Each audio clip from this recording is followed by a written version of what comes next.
experience, my 18-year of experience in the UK. I came to UK as a student as well, so I can, and they have a scoring system, and then the score out of 8, this person got 8 points, let's call it for the interview. That is how they recruit people. So these are some of the facts. So since I've given you the challenges, what is going on in the UK and why those type of situations are arising, and what kind of challenge you will face when you come down to UK and look for the jobs opportunities. Now I'm going to give you some tips how to overcome those challenges. Now what my first advice to you is, prepare your mindset when you are in your home country. Don't forget to share and like and subscribe to my channel.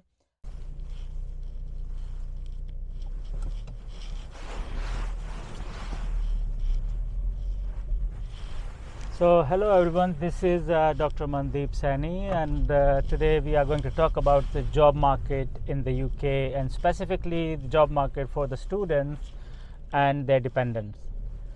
So first thing, in the job market, you might have heard that UK market is on the edge of crisis, and yes, that is true. And there is a lot of news going on about the crisis in the UK market, so it could be another credit crunch very soon, and that is what we are being seen in the UK market so far. So what is happening so far? You might have heard there is a lot of industrial strike going on. There are people who are having strike in many places. For example, the train strike, the flight crew, the NHS, ambulance, nurses, the lecturers, the academia, everybody is going on strike. So there is a lot going on in terms of the industrial action, and that is because of the rise of the living cost. So guys, a living cost in the UK is rising and rising rapidly. We have seen that at 5 to 6-fold rise in the living cost, specifically in the utilities. For example, the prices for electricity and the gas. So this is happening since the Brexit. So after the Brexit, we have seen several other issues rising up. For example, we had Ukraine and Russia conflict going on, and that has given a boost to the energy prices, and the average UK household is struggling to pay the electricity and the gas prices as well. So this is what is happening in the UK. So we have, as I said, we have seen like 4 to 5 fold price rise in the utilities, not the water, but the gas and the electricity, which is the main commodity we all use, and we have to use because specifically in the winters we are using gas heaters or the electricity heaters. We also use cookers, either gas cooker or electricity cookers. So that price is very, very high. Now in that terms, if you look at the living wage of the UK, which is somewhere about £10.50 per hour right now, so that is the minimum you will require, £10.50 to to survive in the UK economy. So that is the living wage, but the minimum wage in the UK is about £9.50. So there is £1 gap between the minimum wage and the living wage. So that £1 gap is, again, which is somewhere about 10%.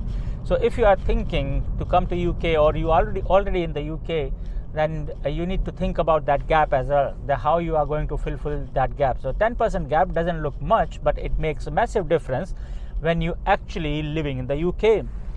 So again, let's say that won't be a big problem. So let's talk about the job market and job opportunities. Now, if you are coming as a student, you won't be able to work full time. As you know, the regulation says, the UKBA regulation, that you can only work 20 hours during the term time. Now some of the students think that this is during this term time, but when they have a term break, then they can work full time, and that is how they calculate their earning while they are in their own country or before coming to the UK. But to be honest, as soon as you come down to the university, the first day at the university, you will be overloaded with the tons and tons of information and the knowledge. I won't say knowledge perfectly, but tons and tons of information. Now, what will happen? You will start the module as soon as you arrive, and you will have like maybe minimum 6 weeks time to submit first assignment. And if you are undergraduate, then you got minimum 12 week time to submit first assignment. Sometime you got more than one assignment as well on one of the module. Now that is time consuming job, and you need to do a lot of reading, and you need to do a lot of hard work to write those assignments and submit those on time as well. So that is one of the things that you won't have enough time. Even sometimes you don't have much time to go for 20-hour job. But when the companies are offering you a 20-hour job, that is actually not 20 hours. Sometimes they give you 16 hours, sometimes they give you 18 hours. So keep that gap in your mind, that when you are coming down to UK, don't calculate your earning based on the 20 hours. So that you can calculate, on an average like 16 hours per week you are going to work. Now we were talking about the term time. Now in term time, what happened? You normally get like 2 to 3 week gap between two terms, or between let's say two modules. Now as an example, I give you in my university, what happened? You got 2 modules. In 3 months time you have to complete those 2 modules, and there is only 1 week gap between those 2 modules. So that is not a term time gap. The term time gap is, for example, the Christmas holidays or the Easter holidays. So that gap is not more than 3 weeks. Now during the Christmas holidays, there are plenty of opportunities to work on part-time jobs, because all the shops, all the stores, they need more staff because of the busy period. Now after 20th or 22nd of December, most of them are closed because of people are not buying anymore. They have already done the buying. Now it all depends. These dates always change year to year because of when is the weekend. The Christmas is during the weekend or after the weekend. So all that these things happen. So normally you get enough only once you complete your module, let's say on 15th or 16th of December. So after that, full-time work period for you is about 10 days, not more than that. So that is one thing. During the Easter holidays, yes, you can work full-time, but the Easter holidays is not more than 3 weeks again. But again, these are all temporary jobs. So it all depends on, do those companies, do the organization or the store, do they need you for full-time during that period? It all depends on the market situation. It all depends on how busy they are. So the criteria of keeping you on that job and at the same time giving you more number of hours to work, it all depends on how busy they are. So that it's not like that is a temporary job.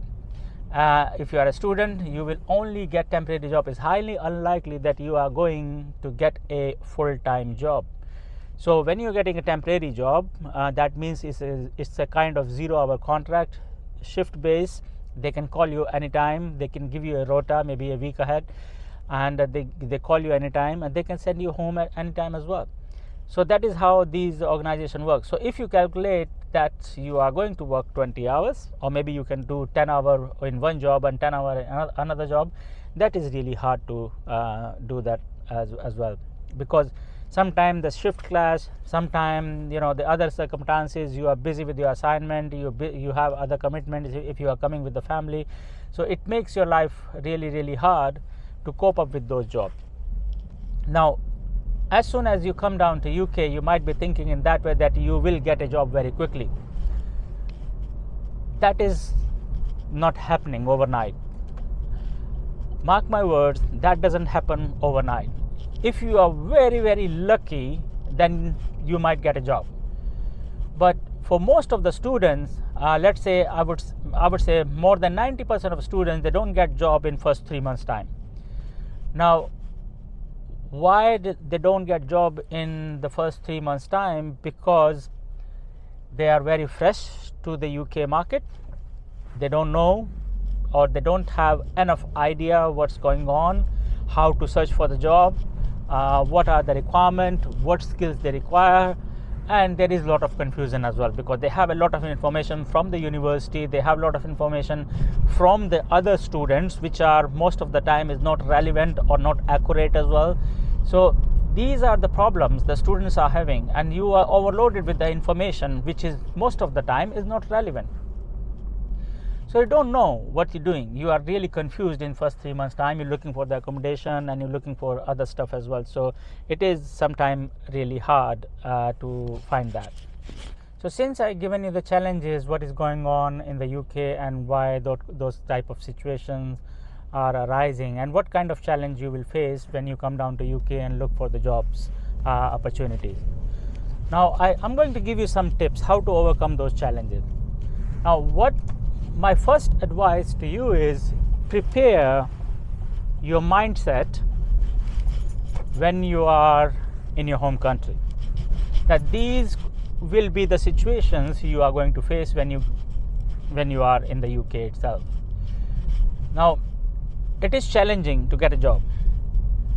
Even if the market is right, it could be challenging that you are getting the job in the right time and a right type of job as well.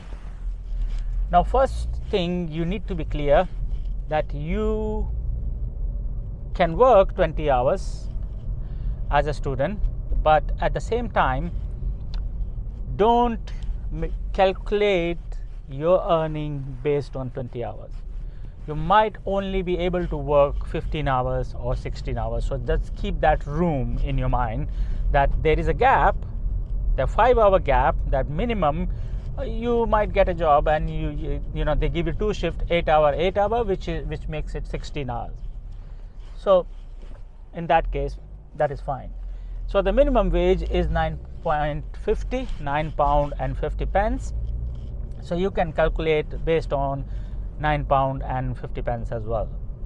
The second thing, you need to prepare yourself for the skill set needed for the UK market. Now, as I mentioned earlier, that it is highly likely that you are going to get temporary jobs, and those temporary jobs, most of them, I would say 99.99% are 0 hours. So there is no security that you will get those 20 hours for sure. Now you should be ready for that challenge, but at the same time you need to have some proper skills, the skills the UK market requires. And communication is the most important skill the UK market require for any temporary or the permanent job. You need to be really good in communication.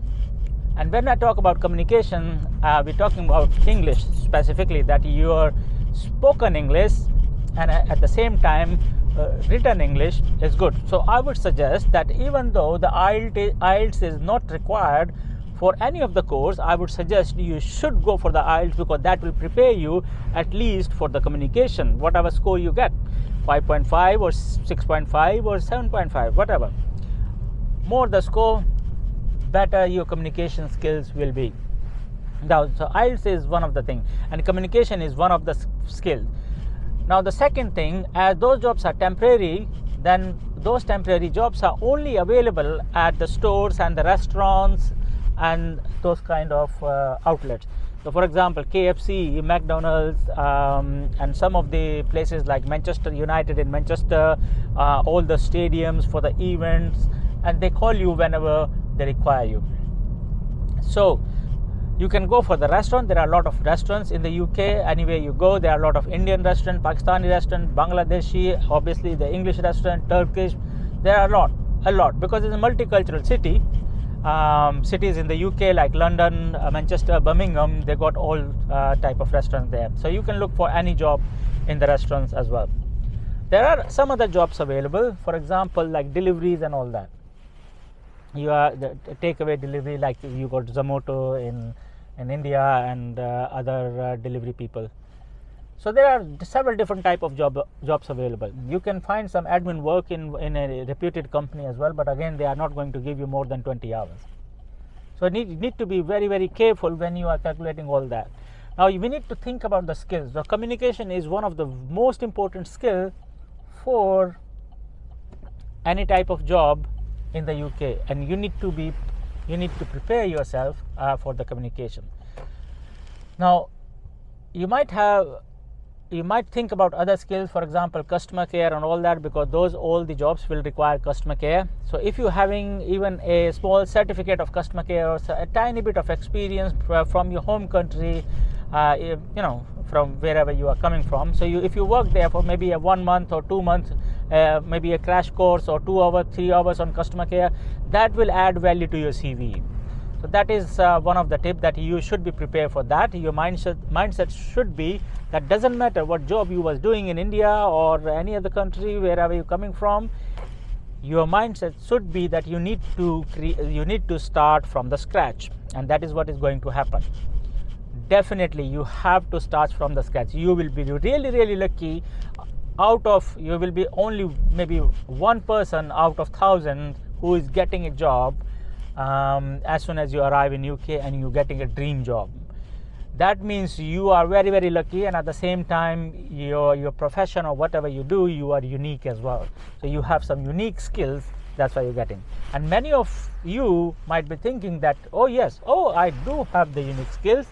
I'm going to UK and I'm very sure that I will get a job in the UK, and I will get a very good job in the UK, and I'm going to make a lot of money. Certainly I agree with that.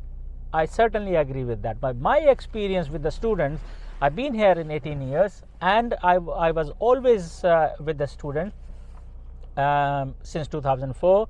I'm a lecturer in the university, and I know how students struggle and what are their mindsets as well. So that is why I'm sharing my experience with you. So that is very, very important that you understand what is going on in the job market. So these are some of the skills. Now, how do you apply for those jobs?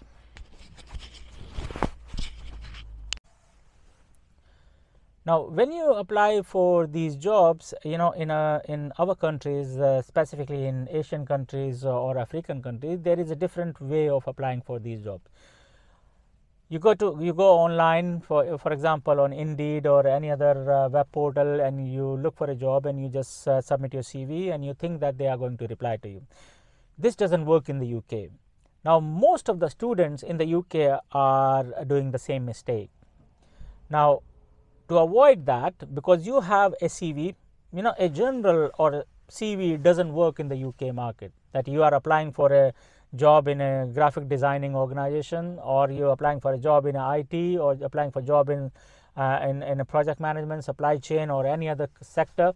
Your CV need to be a different style for all those sectors. One CV doesn't work in all those organizations.